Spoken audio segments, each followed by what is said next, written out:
talking about the ignorance of man in terms of the wrath of God. When the Bible calls an immediate response to the call of the Lord,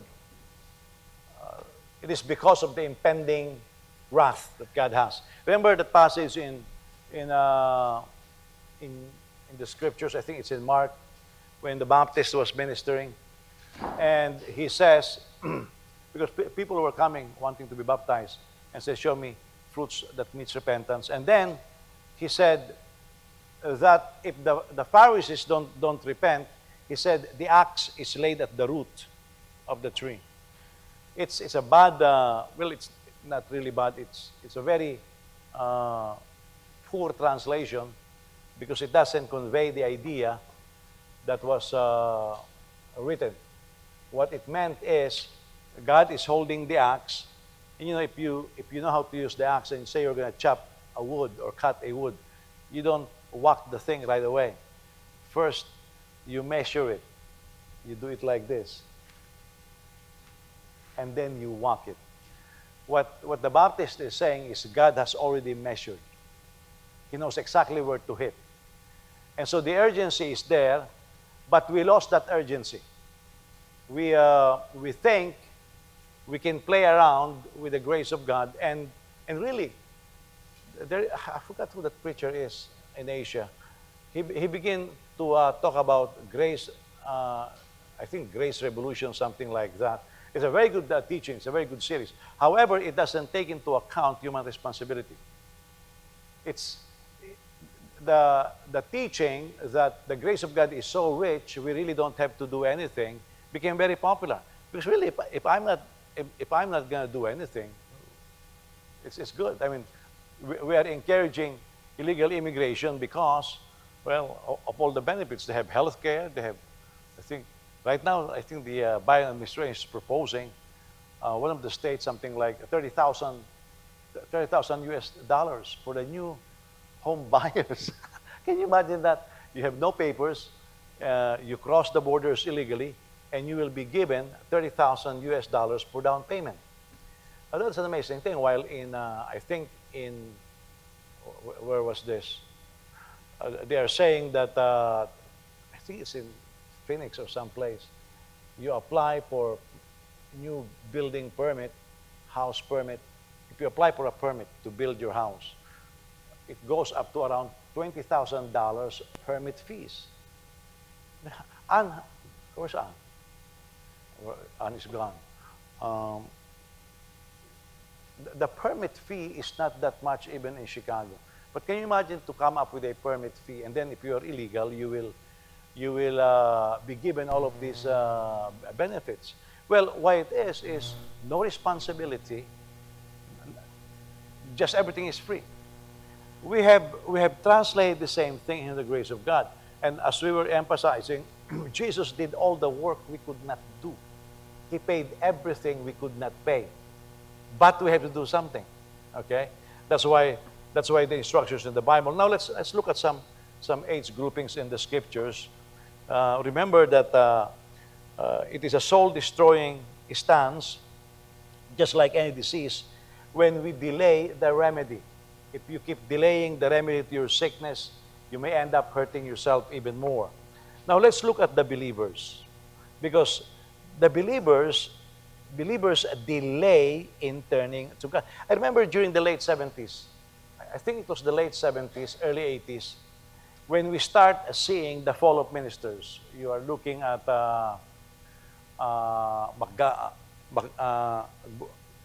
Gorman in Louisiana, and then it was followed by Jim Baker. It was followed by Jimmy Swaggart. And then you have a host.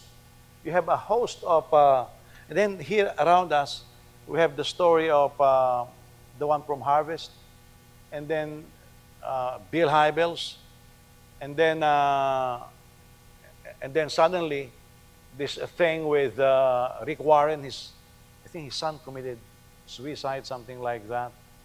And then you have Joel Austin found on the wall, stash of cash. And then, I mean, so many of these things. It's almost unbelievable that these are all coming out. Well, nothing that is done in secret will stay in secret. The thing is this: these people are well-meaning people. They say they love God. They feel convicted, but they delay their repentance. Why is it that believers delay repentance? Now, to be slothful in the scriptures, or to be a slacker, when you read from the Proverbs, of course, the word is slothful. It is always equated with a corrupt nature. Now, we are dealing with a corrupt nature because that is not the nature that God has created us with. We understand slothfulness will never be rooted out unless the corrupt nature is removed totally. Now, we know that we get born again, and our spirit has been born. But this morning we were saying, get yourself a new heart. This is a statement made by God upon the Exodus generation, or post-Exodus generation. And the same thing with us, renew your minds. Now, the nature, the born again, is the spirit. However, you look at our flesh, it still has memory of the past. It has a nature. That's why the last enemy to be destroyed is death. And that is when this body is glorified, and it will no longer, when our body is glorified, it will no longer have the attraction that fallen nature has. You know, we talk about what we will be eating in eternity. The fruit of the tree of life will bear different fruit every month. In the natural, how boring. I mean, unless you're a vegetarian, but even vegetarians, I've seen them eat, they try to mix it up with some powdered meat or something like that, and some flavoring, some oil, and they say, well, this vegetable oil, well, who knows what kind of oil is that, you know? But they try to put some flavoring to make it tasty. But then if you look at the fruit of the tree of life, 12 fruits per year. How boring. Well, I'm saying how boring because of my old flesh. I like meat. I like fish. And thank God I'm a Gentile. I like Gentile food. I don't like Jewish food. Brother Willie likes Jewish food. I don't like Jewish food. You know, my kids are trying to get me into the Mediterranean cuisine. I can tolerate it, but it's not really my thing. I don't like Mediterranean cuisine. You know, I can tolerate that, but I like a whole buffet of all kinds of food. Well, my fallen nature, my flesh is saying, I want all of this. If our digestive system is going to be perfect, no waste, no plumbing, and all of those things, I like those food. But I am thinking as a carnal person. I am thinking as a flesh that has been exposed to this kind of food. But there was a time when humanity did not eat meat. Meat was later on added to our dish. I think because God knows that we will keep violating it, and He looked at the clean and the unclean meat, and He allowed the clean meat to be eaten. But that is a fallen nature of the flesh talking. But the moment my body is glorified, there will be no attraction to sin. Now, is there attraction to sin for all of us? Yes, still. Still. The most dear saint that I have read have witness. You see? So, we are waiting for the total demolition of all of these sinful tendencies, including the flesh. Our mind has to be renewed. But to be slothful is associated with a fallen nature. That's why when we have this kind of attitude, when believers delay correcting their wrongs, when they refuse to act in faith, these saints who refuse to correct the wrongs, eventually, and there is no excuse, eventually it will fall into carnality, and it will be very dependent on one's ability to solve their own problems. That's why we come up with a solution to our own problems. Even if the solution in the scriptures is very clear, we will try to come up with our own. I mean, for every problem that all of us here have, we have our own solution. The only problem is this, is that solution tied up with the Word of God. You see? Is it tied up with the Word of God? Because our human wisdom, which is foolishness unto God, is an enemy of the wisdom of God. It's in hostility, according to Paul in the book of Romans. They're always, my ideas is always fighting with the ideas of God. So there comes a point where I have to submit my own ideas to the ideas of God. Otherwise, that sinful nature will continue to be revived. Will continue to be revived, and you will have memories of the past. It's because we are still in this flesh. And by the way, the word carnal, carne in Spanish, is flesh. Okay, you are flesh driven. So we have to learn how to come up with solutions that are from God, not from our flesh. All the solutions that we are hearing, look at the political campaign, very, very clear. You look at the religious section, because the religious section, I was telling you this morning, among the Jews, the Orthodox Jews votes Republican. The liberal Jews vote Democrat, and they're not thinking. I don't care if they're smart. Christians are the same. Liberal Christians, progressive Christians vote liberal. They vote Democrat. And conservative Christians are split. Okay? There is what you call the ultra-right wing. Now, if you think about it, the way they are, I like what Michael Brown is saying in stream.org. He said, what are you going to do? Are you voting for a moral person, or are you voting for those who will defend the faith, etc., etc.? He's championing for Trump. And he said this, I don't understand how Christians can vote for somebody who is pro-abortion, pro-gay, pro-LGBTQ. How in good conscience can you vote for that? That's a very clear, a good question. Look, Garrett Evangelical Theological Seminary, where I graduated from they sent me an invitation because they are having a meeting and they are supporting 100% Harris. You have seen lately, she lied about everything. I mean, it's because I watched the news and I see it. But people are blind. It's the sinful nature. See, you mean a person can be lied to and they will believe that? Yeah. Just look at us. We can be lied to. And a lot of times, we choose to rely on our own preference. That is the old nature. However, if you are living by faith, you will be attracted to the truth. And you will be attracted to the word of the Lord. That is part of His slothfulness. Believers delay because they have what we may call as bosom idols.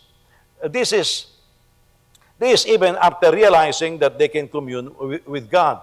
Look at the Song of Solomon in chapter 3, verse 1. In my bed at night, I sought the one I love. I sought him, but did not find him.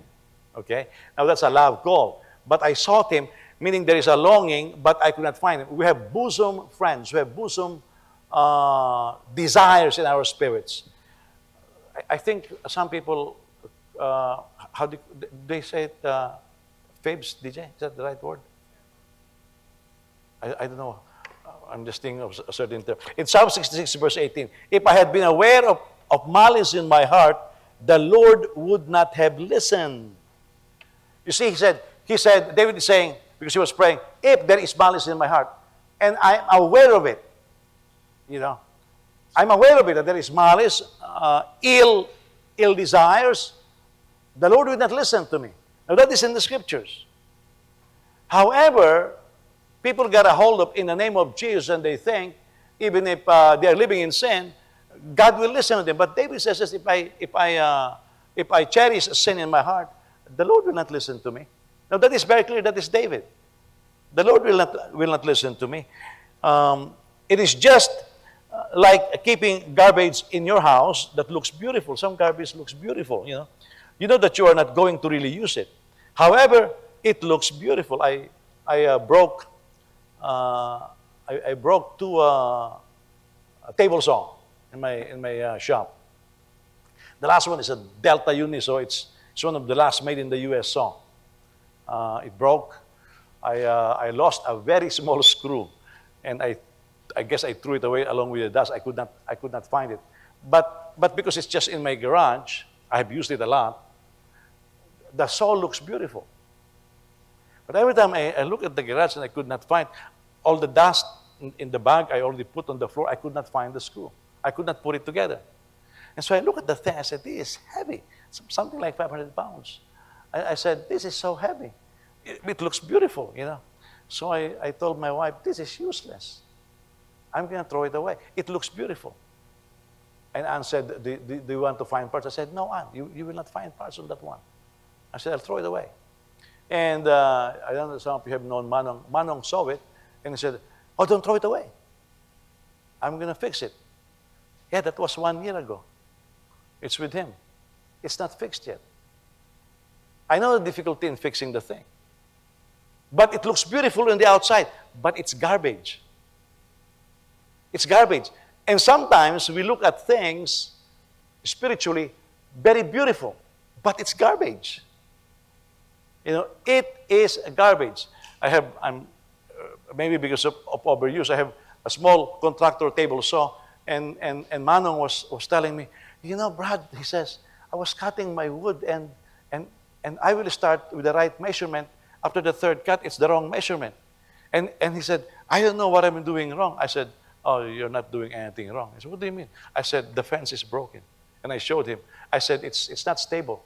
I tried to complain it, and the insurance says, bring the whole table saw to the shop and we'll try to fix it. I said, no, why don't you replace it? And they won't replace it. See? But the fence is broken. But it looks beautiful in there. I built a cabinet around it. It looks beautiful, but it's beginning to be rotten. Guess what my reaction is? I want to throw it away.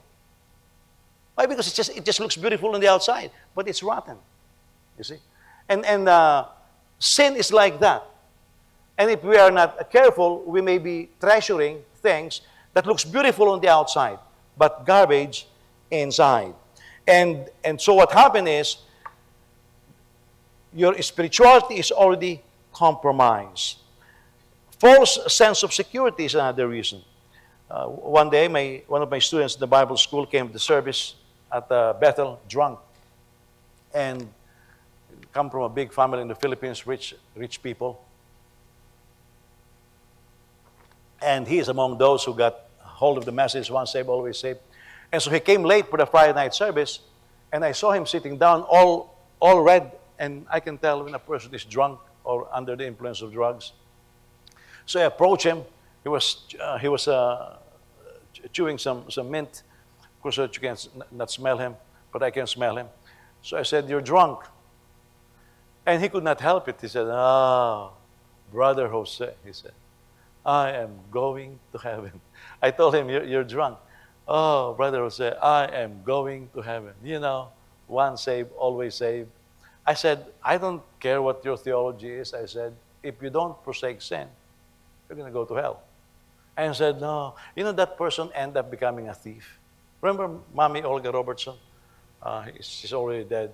The most dear apostle in the prison houses in the Philippines. He even stole from Mommy Olga Robertson.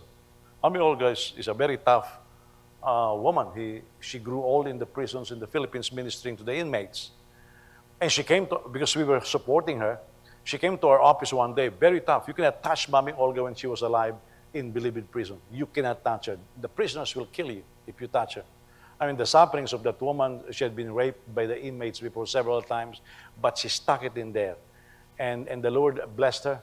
And she came to us, one of your students stole some of my stuff in the office. And so the guy ended up becoming a thief. Yeah. Why? Because she allowed the old nature to kick back in. And because she allowed the old nature to kick back in, he was compromised. And so, when you have a false sense of security, well, everything is okay. Look, if you are sick and you need medication, you can have a false sense of security. It's okay. But I have seen, by the way, I've seen people, even those, for example, who take alternative medicine, live in fear. Yeah. Now, this is my personal observation. People who take regular medication, those that have been proven they have more confidence than those who take alternative medicine. Yeah, that's my years of observation. Because they are wondering, is this really true? Because have you noticed how we take alternative medicine? I heard from this, I heard from that, I heard from there, so I went there, and so I bought this. All you heard, you're becoming your own doctor. However, if it's medically proven under a lab test, you can really say this was approved by the FDA. And you can sue somebody if something goes wrong, if you can prove something. So I have noticed that those, and this is just my observation because I participate in both. I'm very careful, but I participate in both. But I have noticed that those who take the regular medicine have more confidence. And the people who is not sure about what they're taking, they are easily driven by fear. Yeah. Because they are not sure.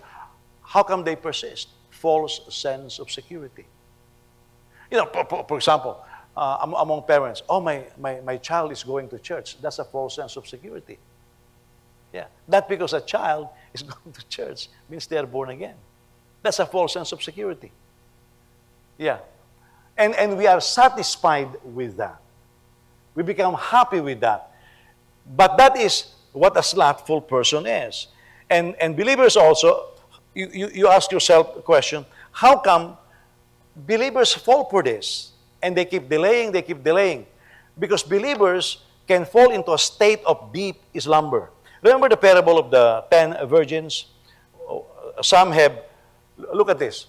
The 10 virgins were all waiting for the groom. They all know, they have the same knowledge. The groom can be delayed. Okay? The groom can be delayed. The 5 foolish virgins, because the groom can be delayed, they brought with them spare oil.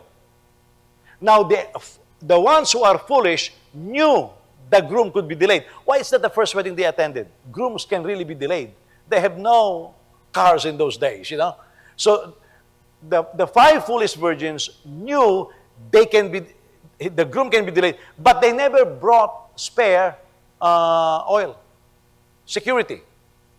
Now listen, some people think that the 5 foolish virgins were sleeping. That is a wrong reading of the scriptures. All the 10 virgins were sleeping. All of them. Why? Because everybody knew if the groom delays, I will fall asleep. Like for example, I can guarantee you, if you are very tired today, in a little while, some of you will fall asleep. We know that. And well, what are you saying? That is the human body. If it gets tired, you will fall asleep. These people, these 10 virgins knew they can fall asleep. The 5 foolish virgins thought, well, I could fall asleep. I'll just wake up when they call me. But the 5 wise virgins are thinking, well, if I'm going to fall asleep, then I have no time to really go and buy extra oil if it's too delayed. If I fall asleep, I may not catch the last stores that are open. I may as well bring now. So they prepare for every contingency. That's wisdom. Okay?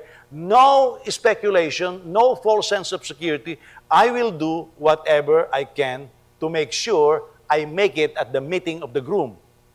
Our problem is this. We know the potential problems, we don't prepare for it. That is a slothful believer. And so you begin to fall into deep sleep, and the Bible talks about the spirit of slumber. In Jonah chapter 1, verse 6, the captain approached him. This was after some trouble in the boat. The captain approached him and said, "What are you doing sound asleep? Get up, call to your God. Maybe the God will consider us and we won't perish." Jonah knew that trouble follows him. Why? Because he was disobedient to the word of the Lord. When we are disobedient to the word of the Lord, trouble follows us because it's attracted to our problems. Jonah knows that. And what is he doing? Trouble follows him. Instead of being obedient, he said, I'm just going to sleep. A little slumber, a little folding of the hands. That's our main text in Proverbs chapter 10. A little folding of the hands. A little sleep here and there. And Jonah knew that problem follows him because of his disobedience. He slept on it. And the unbelievers were the ones who were trying to sacrifice their gods. And then he knew exactly the solution. This is the amazing thing. He knew exactly the solution. He knew it. And so when the sailors were asking the question, why are you not praying? He said, well, I know I'm the problem. He said, I am the problem. Nobody else is the problem here. He doesn't look for somebody to blame. He said, I am the problem. So what's the solution? Throw me into the water. And this storm will cease. Throw me into the water. You see?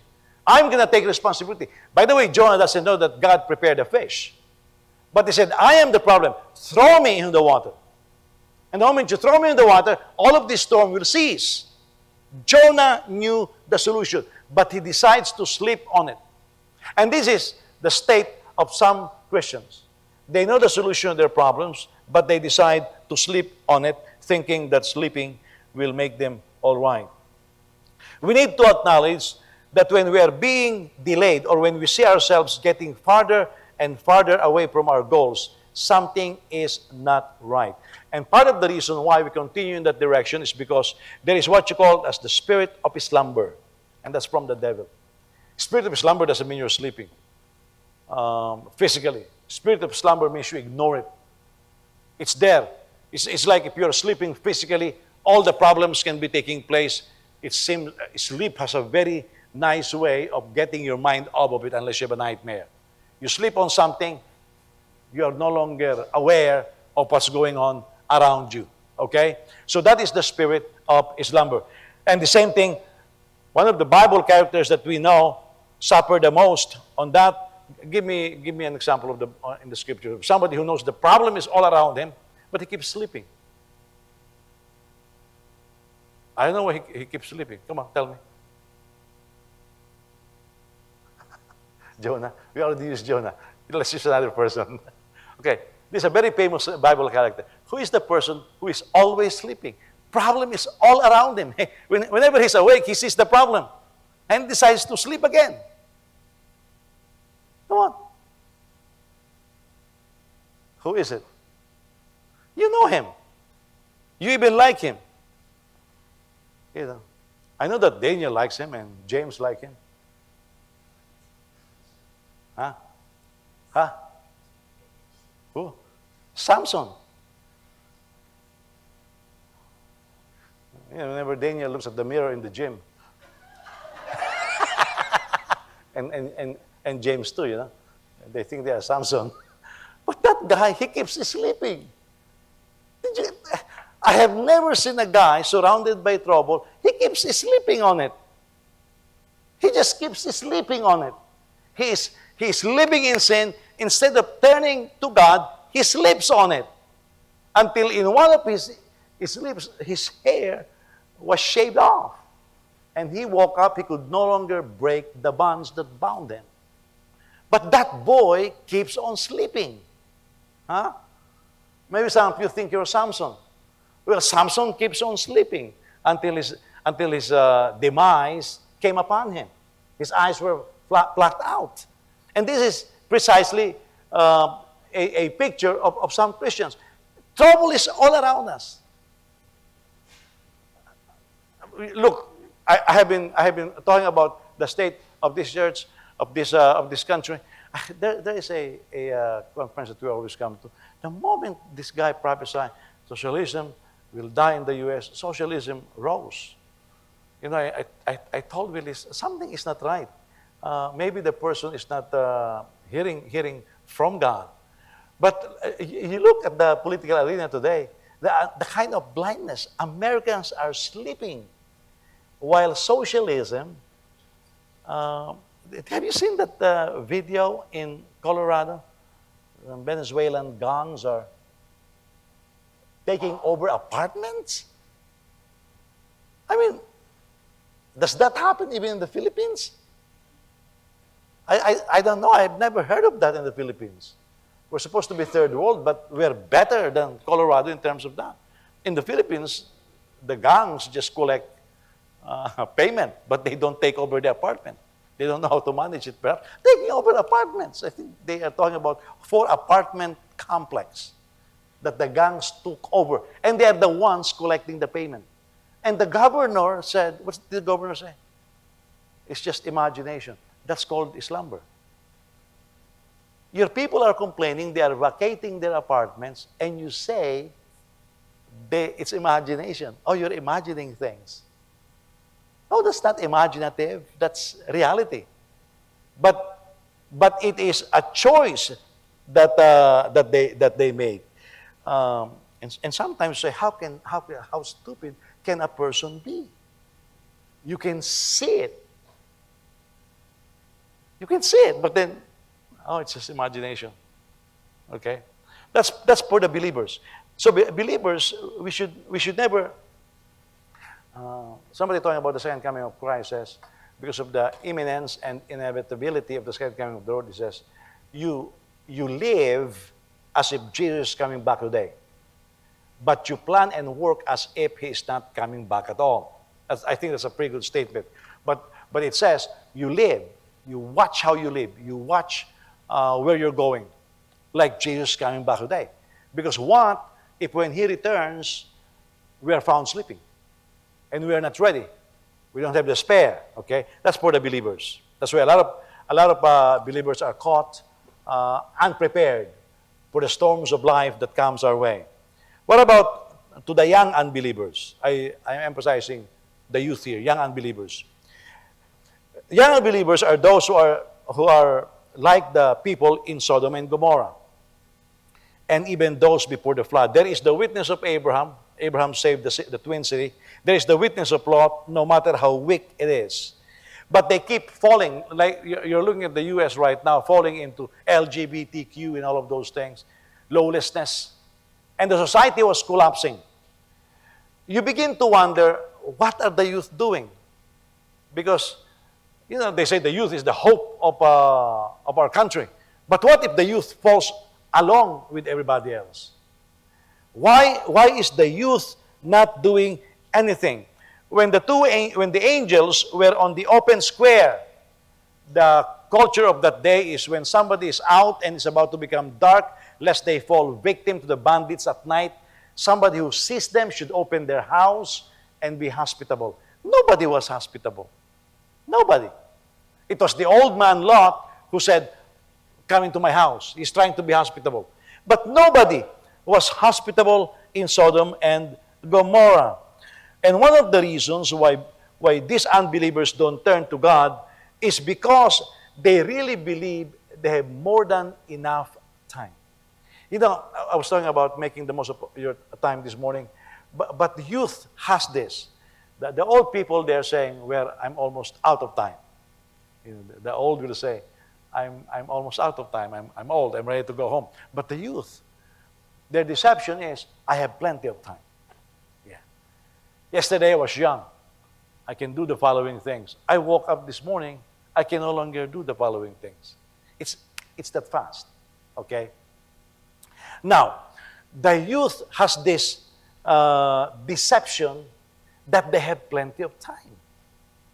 They really, I don't know where it comes from, but they really believe they have plenty of time. Or perhaps they're saying, I can easily escape whatever trouble is coming. My father, how my father died is because of a freak accident. It's because the jeepney that he was on was held up. And so from then on, my father told me, I will no longer sit inside the jeepney. I will always be at the end. He was afraid. He said he was at the end of the jeepney when the holdup took place. And he said, I have my vegetables. He always brings vegetables home with him. And he said, the holduppers in the jeepney said, this is a holdup. Just give us your money and you'll be okay. But my father was at the end of the jeepney. So he jumped out and he said, the holduppers scream at him and say, why did you jump? And my father was telling me, why will I answer him? I'm already out of trouble, But he will not sit. If he rides on a jeepney, either he's in front. If he's in front, he's got to be on the outside. He doesn't want to be squeezed. If he is in the body, he's got to be at the back. And he told me this, my reason is so that I can escape. That became the cause of his death. Yeah. That became the cause of his death. He always sit at the end. When he got an accident where a piece of metal punctured his spine, it's because he's at the end. Nobody else died. Nobody else had physical problem except him. Because the car who hit the end of the jeepney. You know how it's turning red or turning green, and somebody was trying to catch up or beat the red light, and so he sped up, hit the tail of the jeepney where my father is. And that is where the metal came from. It's because he was sitting at the end. Everybody who was inside were not hurt. He was the only one. Yeah, he was the only one. Over-planning, perhaps, or never really made plans just to be ready and be prepared for whatever may happen. But that is sometimes, I can escape this. One of my Sunday school teachers was testifying to us before he got saved. He said his grandmother was a very devout Christian. And his grandmother will always talk about the rapture, the second coming of the Lord. And so he was scared. And he said, he came up with a scheme because he was a young boy. He said, I know, I'll be very close to my grandma. He said, so when the rapture comes, I will just hold on to her skirt. Yeah. And then he said after he got old, I realized we will not bring any of our clothes. We will be given a new clothes, you know. But can you imagine the young man, a young person thinking, I can escape everything. He said, I will hold on to the skirt of my grandma. So when the rapture takes place, I'll go along with him.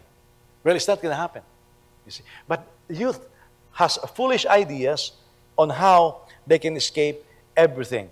And so, for example, the pre-flood people during the times of Noah. Noah has been building the boat. Oh, they're just carousing. They're just having orgies. They're just living their life. Because, you know, after building the boat for 1, 2, 3, 4, 5 years, they say, it's not going to happen. Nothing's going to happen. It took him 100 years. But, you know, a day with the Lord is like 1,000. A day is like 1,000 years. You see, we are subject to time. God is not. The time of God is always now. It's eternity. Eternity is always now. And so he doesn't function on the same time that we are functioning. God is not subject to time. We are subject to time. Time is a speck in eternity. Okay? It's a little period that God has given to us. And sometimes we play with it. Okay, so they were perhaps thinking, well, it's been 50 years. Nothing is going to happen. So they just keep doing it. They never took warning. By the way, if we look around us, warning all around us. I started this introduction, what happened in the 70s, Marvin Gorman, Jim Baker, Jimmy Swaggart, all of these things. Yeah. Some of the minister who gave the altar call when they got born again was one of those who hit our Italian pastor at Manila Bell Temple. Yeah. We facilitated after like something 30 years. Before he died, we held a banquet for Christmas. And after around 30 years, we were in Manila Pen, and we hosted everything. And all people apologizing to each other. That man who hit our pastor apologized to one of the elder ladies.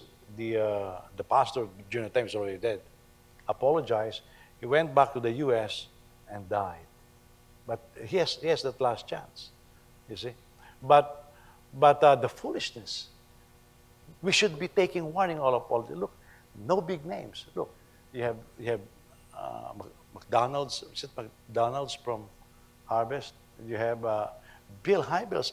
Big. Have you heard Bill Hybels preach? He will mesmerize you.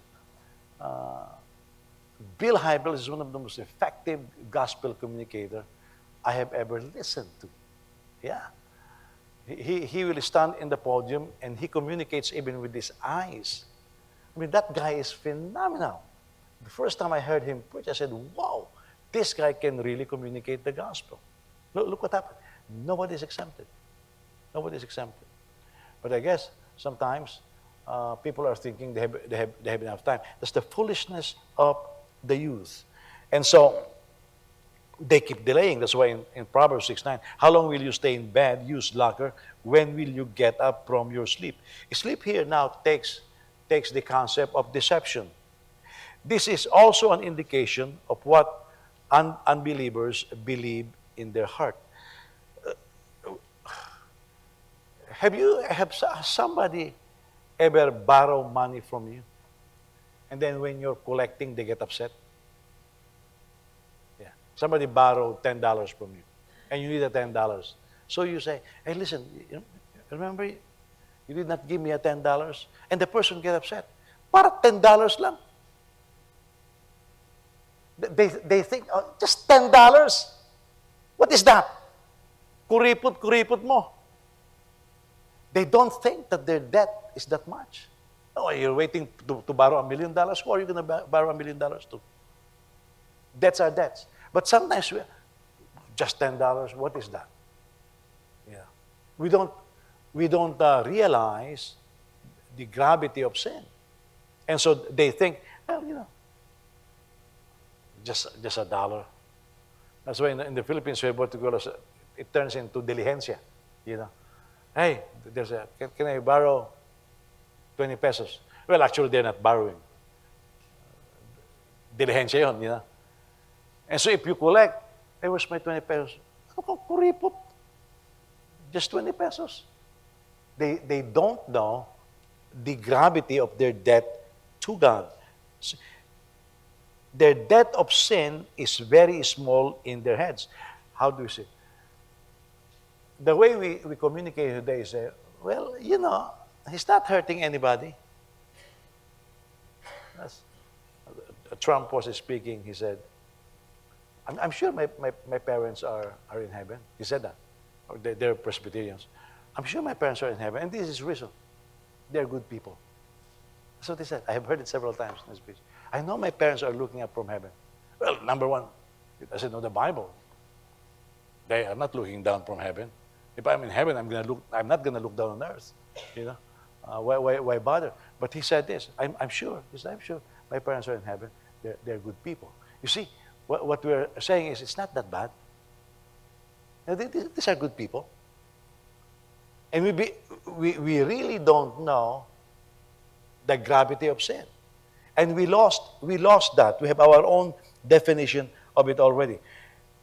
And they don't consider it to be very serious. And those who don't think they're in serious debt problem will just keep borrowing money. The one who really understands the seriousness of borrowing money is my wife, more than me. My wife, when we were heavily in debt, is screaming at me all the time. We need to pay this off. She said, I don't want to be in debt.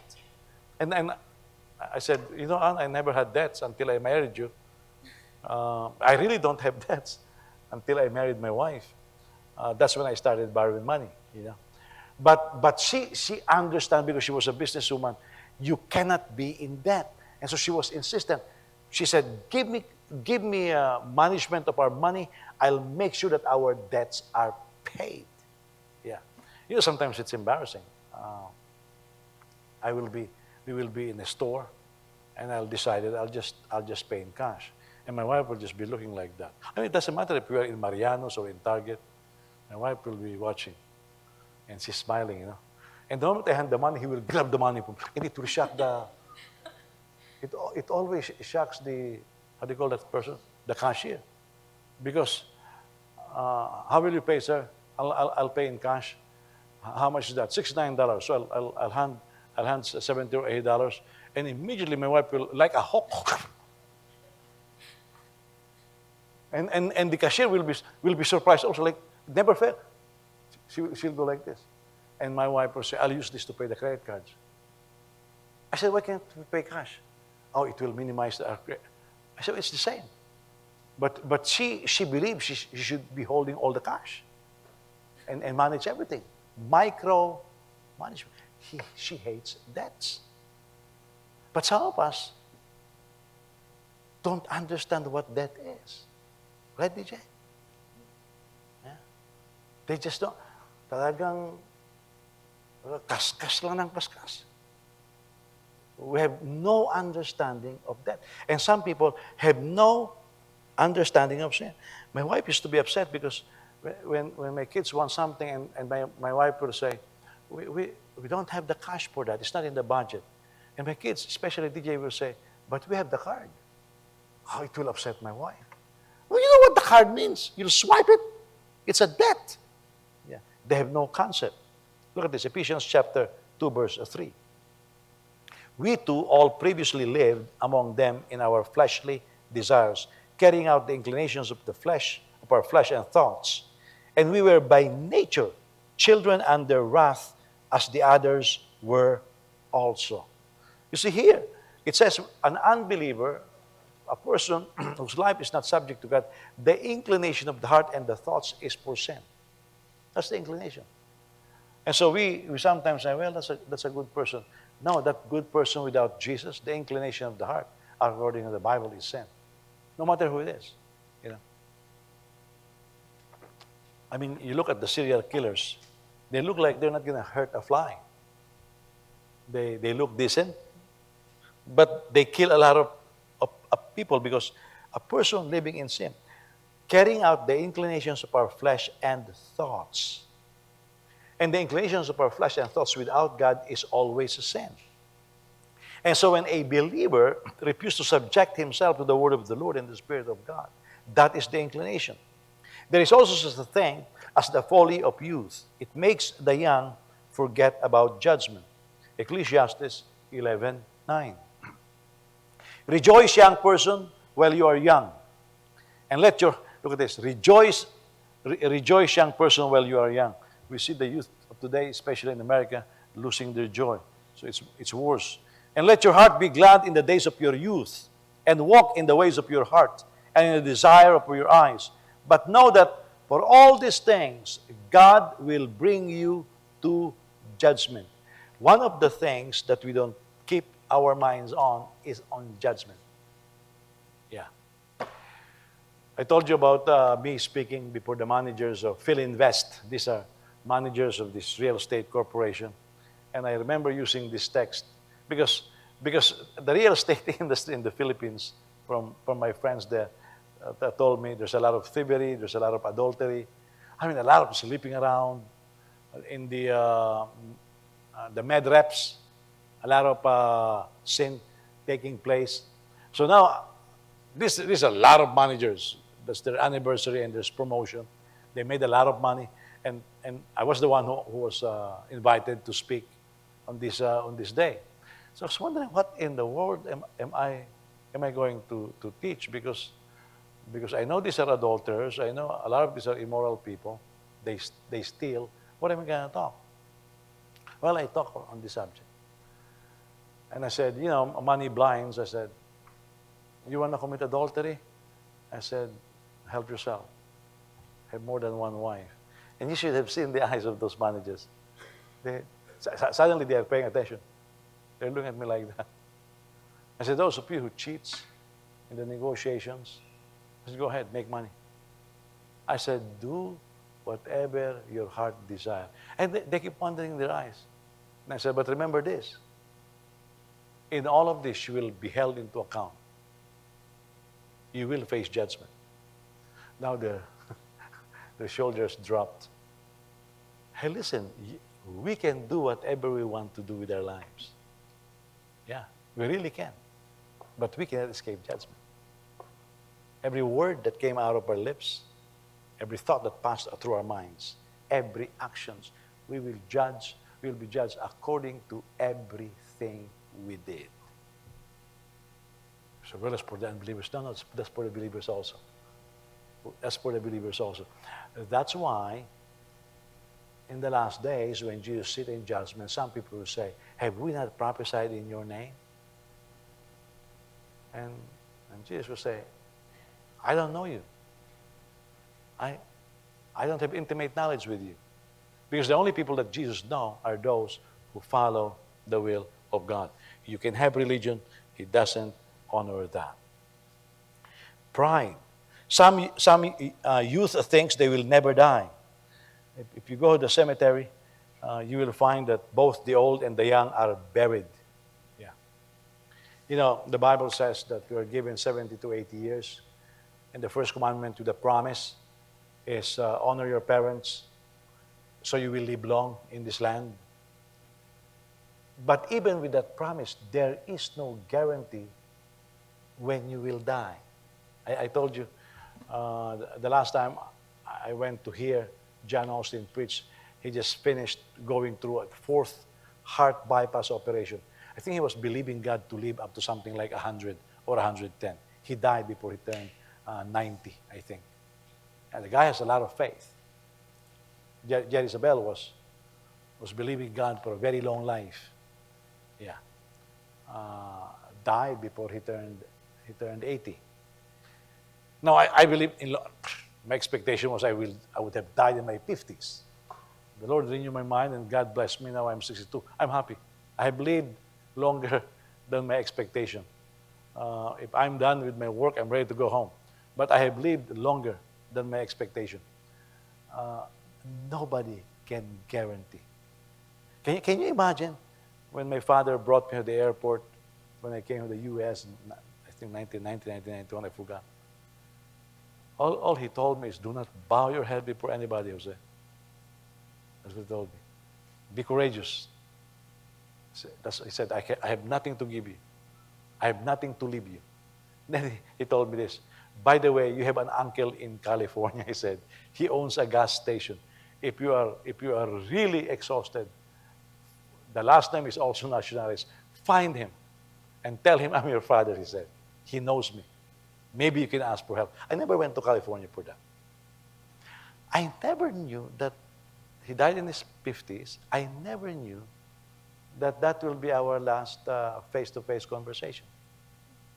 Yeah, never knew that. The man is strong, got saved, eats very well, eats very healthy. He eats everything, you know, but very balanced in his diet. Not even fat. He's always fit. Yeah, he got weaker because of his age. Who would have known? And then when my wife and I went to the Philippines after the death of my father, I looked at my mother and I told my wife, I said, there is no life in my mother anymore. Life is gone. I told my wife, there is no desire for life in my mother. And I talked to my sister, and she said that my mother refused to take a shower already. My father took care of everything when they were together. Took care of everything. Managed the money, do a lot of the shopping for food. I mean, just manage everything. Yeah, the philosophy of my father was, for as long as he puts a food on the table, he's a responsible man. That's it. And I told my wife, I can see death in my mother. But thank God, years later, I look at her and says, whoa, there's life there now. Came back to her. Yeah, it came back. We don't, God promised us long life. We can go anytime. Yeah. You see the 6 Israelis that they discovered the body? All in their 20s. I think the oldest was something like 25 or 26 years old. All in their 20s. Their life was snapped out of them. Barely starting. Just in their 20s. Because of the struggles that Israel is going through right now, their life was snapped out of them. You cannot guarantee. We can believe God for long life. I'm believing God now. I want to see my grandkids. From all of my children, you know. You're not included today. I want to see my grandkids, and of course I'm going to have my first grandchild from Joseph. But I want to see them. But God can call me anytime. And I do not know why pride makes people brag about their tomorrow. We can obey God, we can follow God. We cannot brag about tomorrow. We have to live for today as if Jesus is coming back again. And there is a great advantage those who take care of their relationship with God and eternity while they are young. I find that the emotions of the youth are easily moved. I don't know about you. Easily moved. They don't like this, one of their friends like it, they like it already. It's just easily moved. Because youth are strong but very unstable emotionally. Our neighbor, the fireman, I and I were shopping at Menards. And I saw him, I said, hey, John, I said. Now, this guy is returning something at Menards, okay? He turned around and told us his whole life story. I was just saying hi. And he said, oh, hi. I have just been going through a series of psychiatric treatment. I was just saying hi, you know. And he said, he approached us, left the table. You know what happened to my daughter? And he said all kinds of trouble with his daughter. Oh. And both of them, father and daughter, are going to psychiatric treatment. I just want to say hi. The guy had nobody to talk to. The guy had money, you know. He was a champion motorbike. He was undefeated for over a decade until he retired because of his daughter was born. All the trophies. During summer, you will see him rev his bike, and then he will just drive around, you know.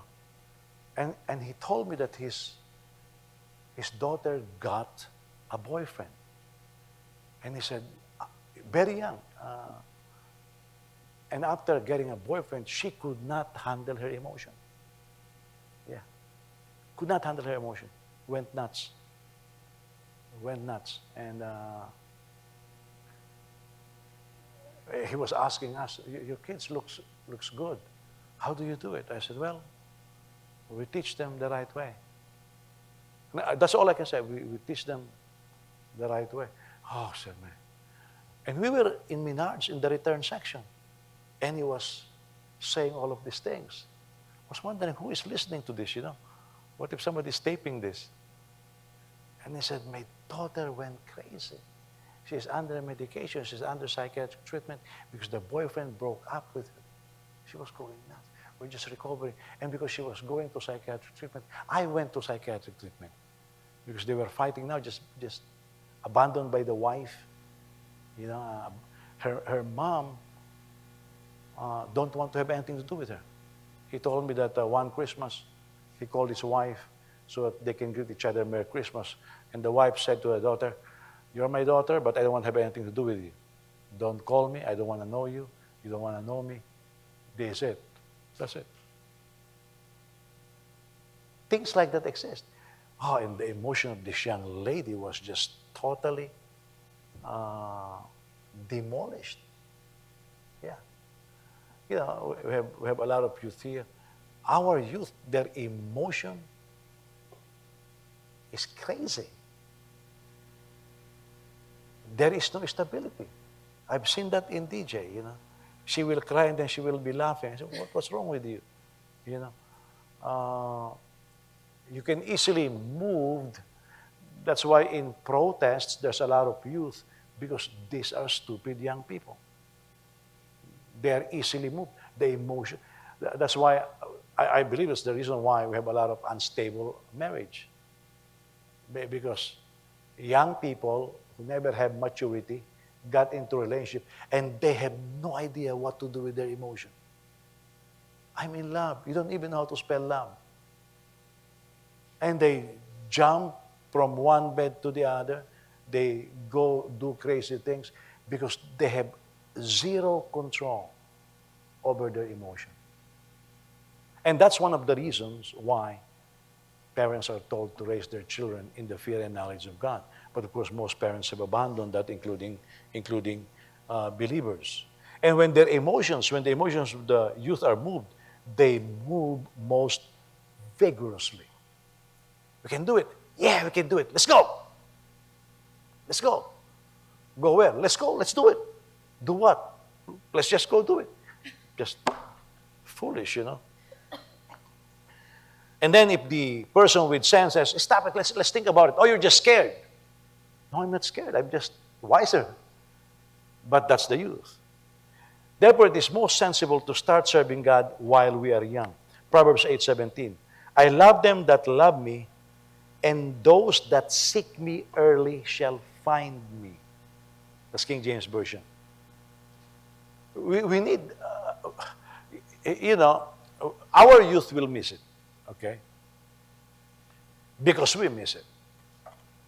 But I think it's a good exercise that whatever your children do, you have to ask them, is this the will of God? There is this beautiful young lady in the Philippines. I was even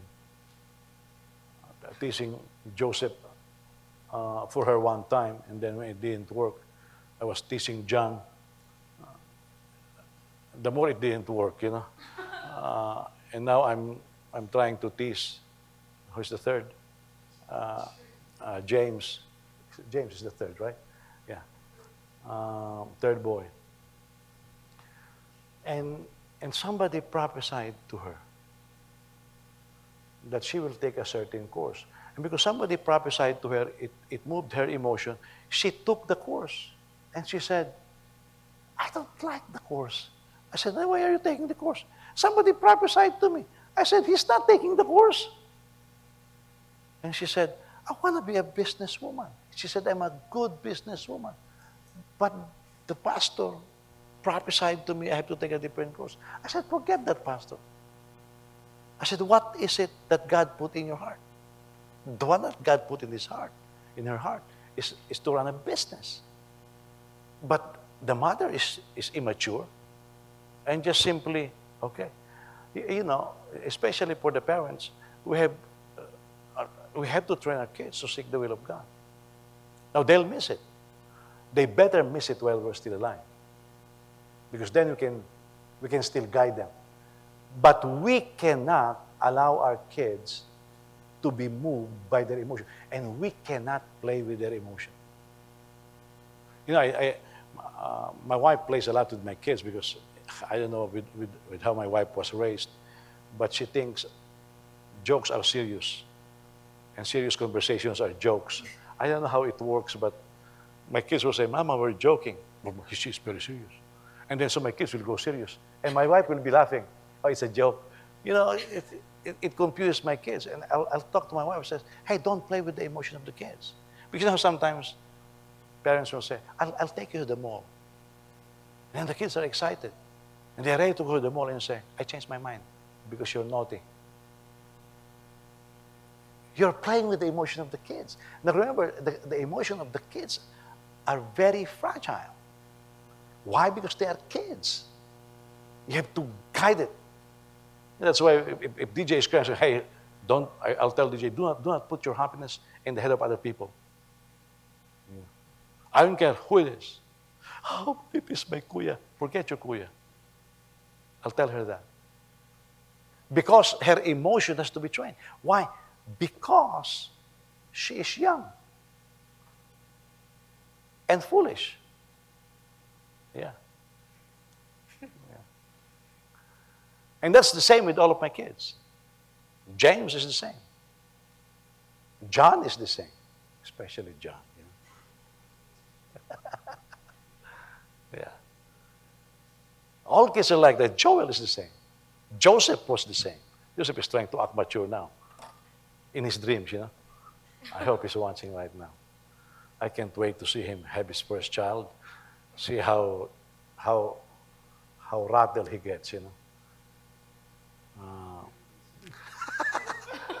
I don't think it's going to work because I've seen my boy under pressure and he gained more weight.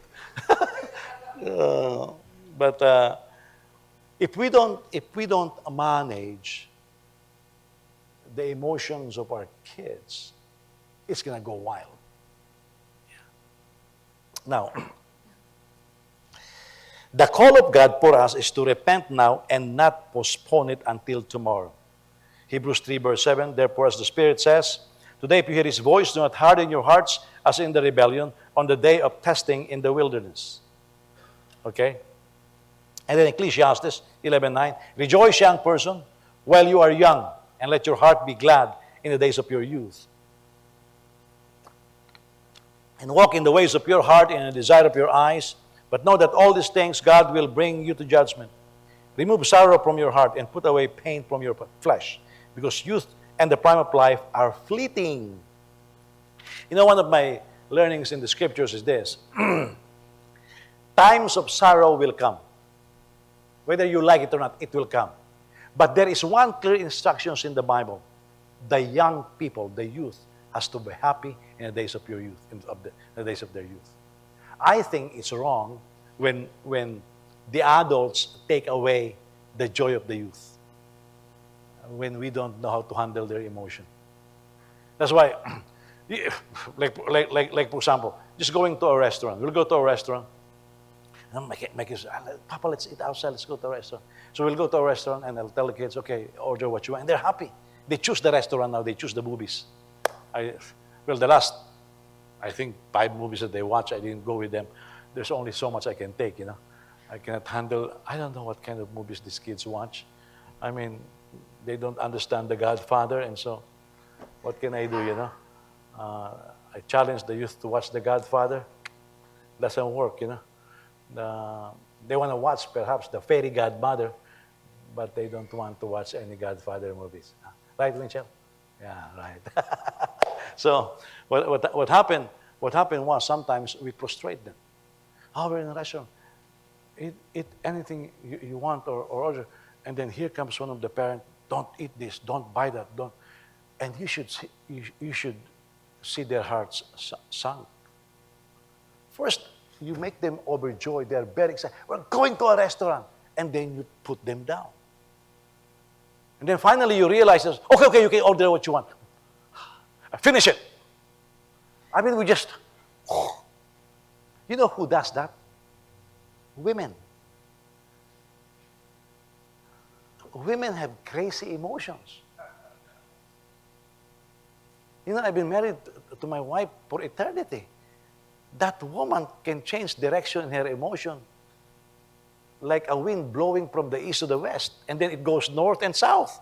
You know, she will be happy, and then she'll be serious. You have to learn how to ignore it sometimes.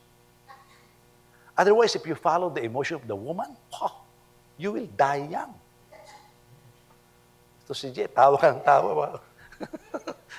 You know, it's because their brain, both sides of their brain works at the same time. That's why there's much talk given to the emotions of the women. And so sometimes we impose that on the kids. And you should see the kids rejoice and then sing, go up. Why do we do that? When the mandate of the scriptures is rejoice in the days of your youth. I believe in young people enjoying their days.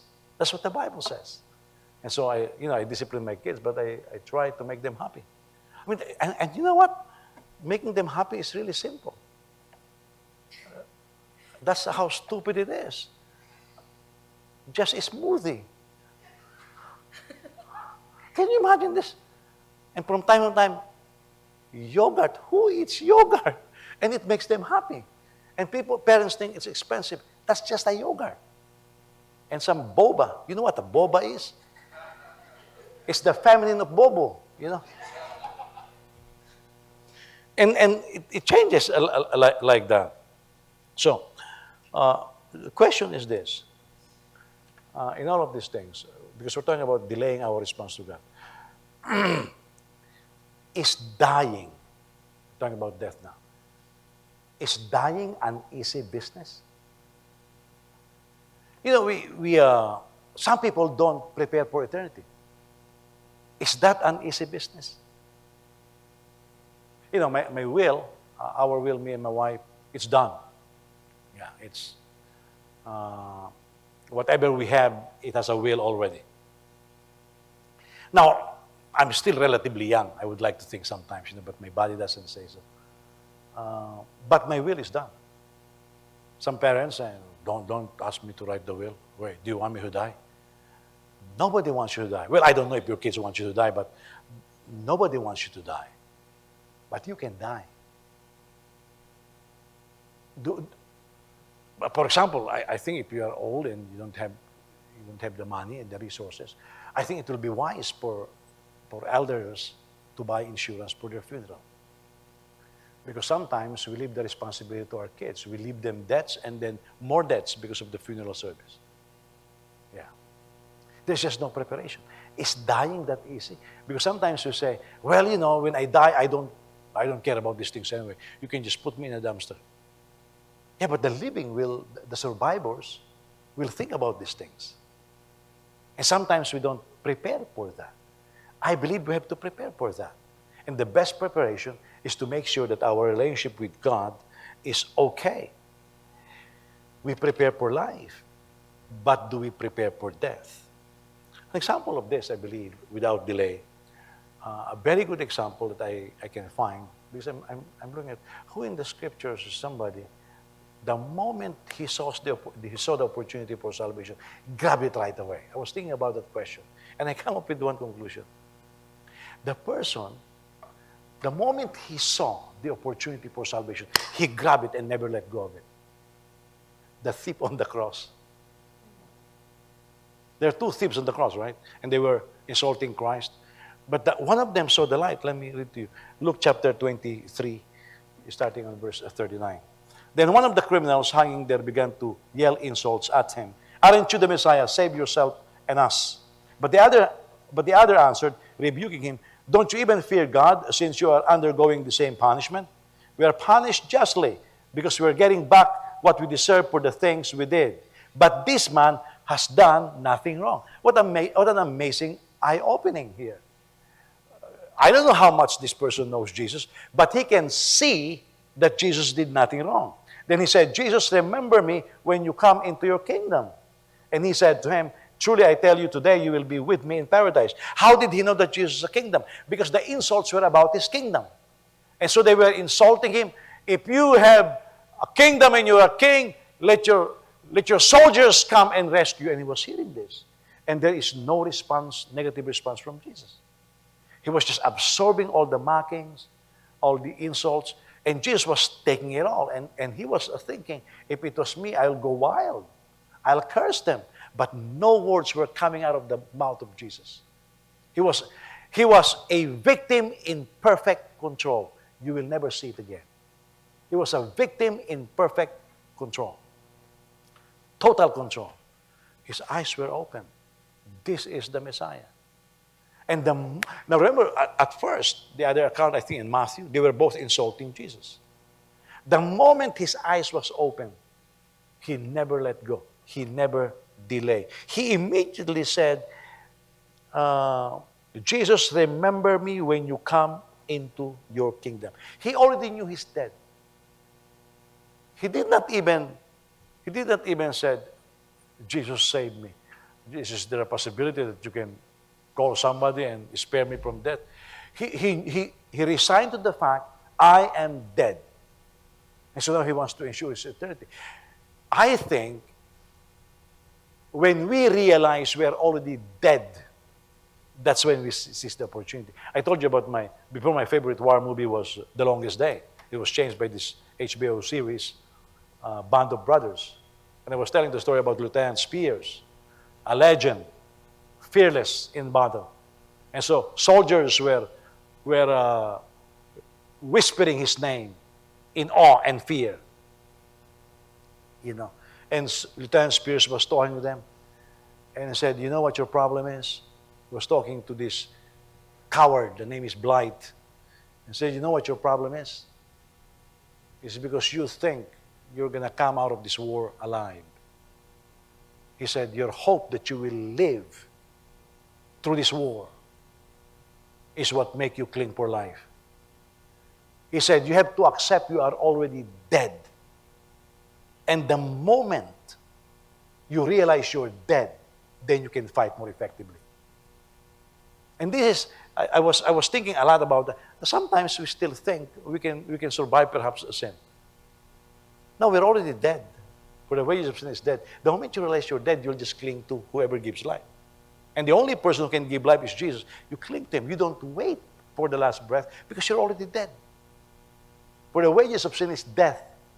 If you are not in Jesus, you're already dead. You're not going to die. You're already dead. There's no life. There's no hope. That's what Paul says. No hope. But sinners think there is hope in living in sin. No, there is no hope. You're already dead. And the only course of action is clinging to life. So, there is no argument from this person on delaying. By nature, sinners abuse the best things. We can even look at Israel and the gospel of the kingdom in Romans 11:9. And David says, let their table become a snare and a trap, a pitfall and retribution to them. Because God blessed them. Wow, we have a way of abusing the best things that God gives us. How many times has the Lord blessed us and we abuse it? God bless us with forgiveness. We abuse it. We think we can just do anything. Okay? We were able to escape something. We thought we will abuse it. Okay? The Lord bless us with something we abuse every time. 2 Corinthians 2:16. To some we are an aroma of death leading to death, but to others the aroma of life leading to life. Who is adequate for these things? In 1 Peter 2:7. So honor will come to you who believe, but for the unbelieving, the stone that the builders rejected, this has become the cornerstone, and a stone to stumble over and rock to trip over. They stumbled because they disobeyed the word. They were destined for this. Look, what is the best blessing perhaps of God to Israel? Paul enumerated them. They have the covenant, they have Abraham, they have the law and the prophets. These are the best blessings that the nation of Israel. The land itself is a good blessing, but the real blessing is the word of the Lord. The only nation whom the word of the Lord was delivered to was Israel. They have Abraham, they have the prophets, they have the law. Israel, Philippines doesn't have it. America doesn't have it. Europe doesn't have it. Only Israel has it. What do they do with it? They abuse it. They abuse it. And that is our faith story. We have, look, you're praying for a husband. I always say this. You're praying, Lord, give me a godly husband, God-fearing husband, and a strong husband. After he's married to you, you proceed to weaken him. We just abuse the blessing. Yeah, we abuse the blessing. You proceed to abuse this husband. You scream at this husband. You curse this husband until that husband is almost nothing.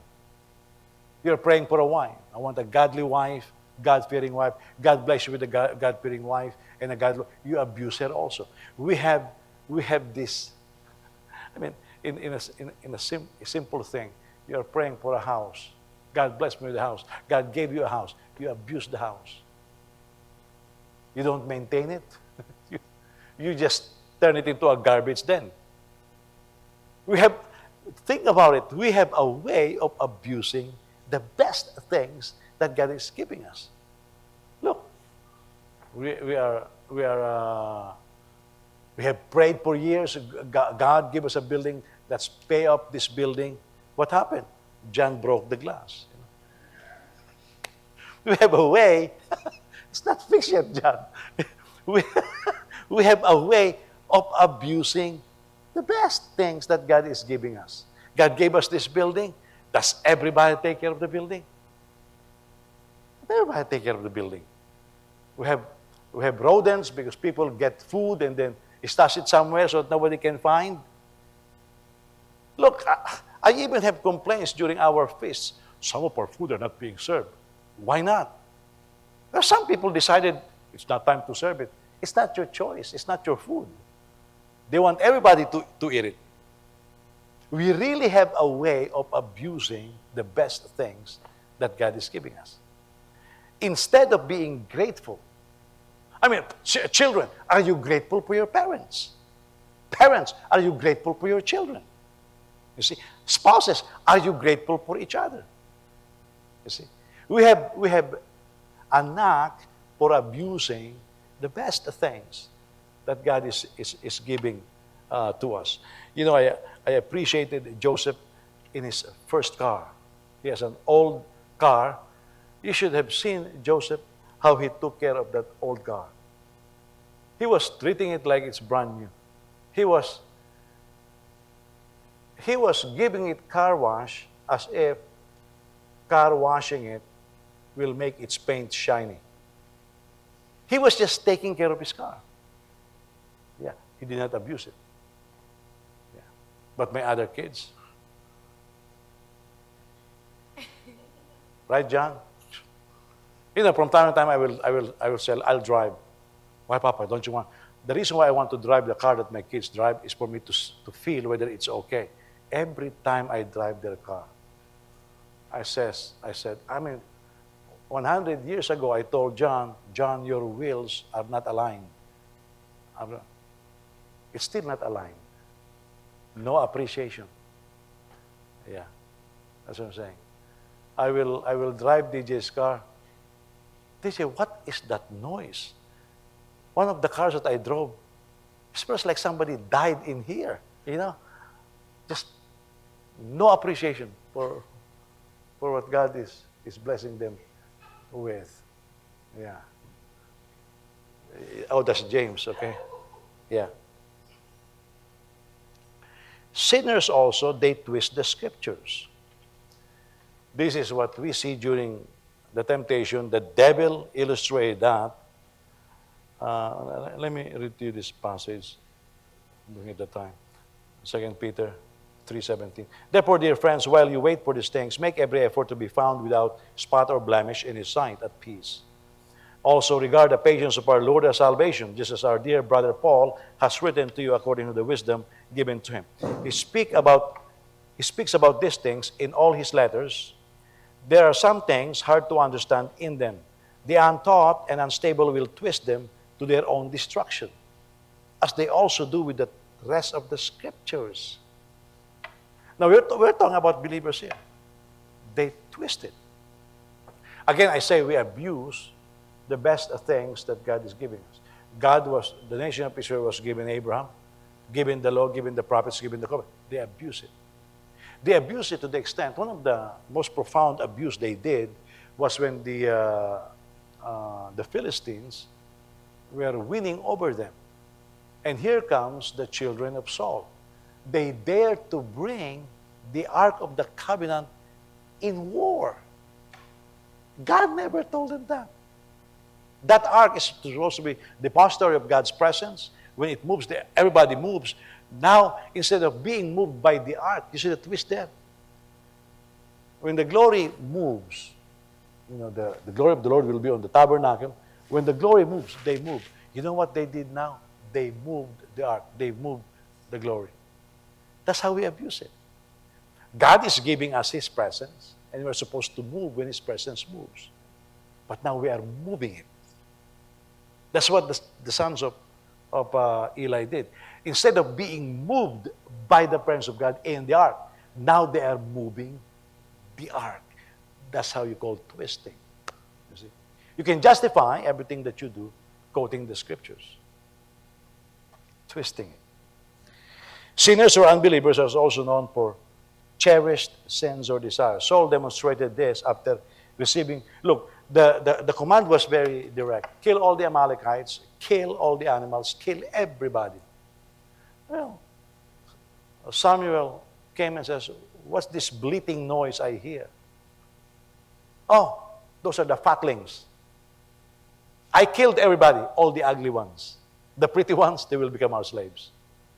That's twisting of the scriptures. You see, we like to say we are saved. That's twisting of the scriptures. Because part of that salvation is get rid of sin from among you. It's not a half sentence.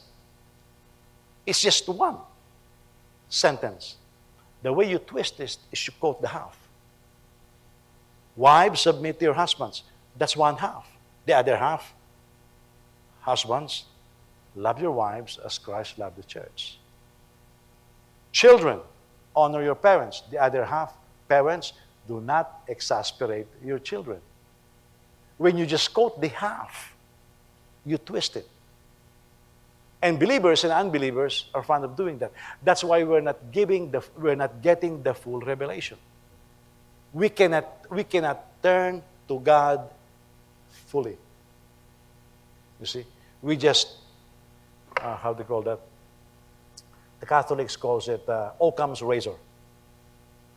Occam's razor when they just chop the scriptures, just the summary of it. They call it the Occam's razor, okay? We just do that with the scriptures. We just want one portion and ignore the other. That's twisting the scriptures. We will not be able to turn to God 100% if we do that, okay? So, do not delay. And I will not delay. You learned something tonight? Praise God. Let's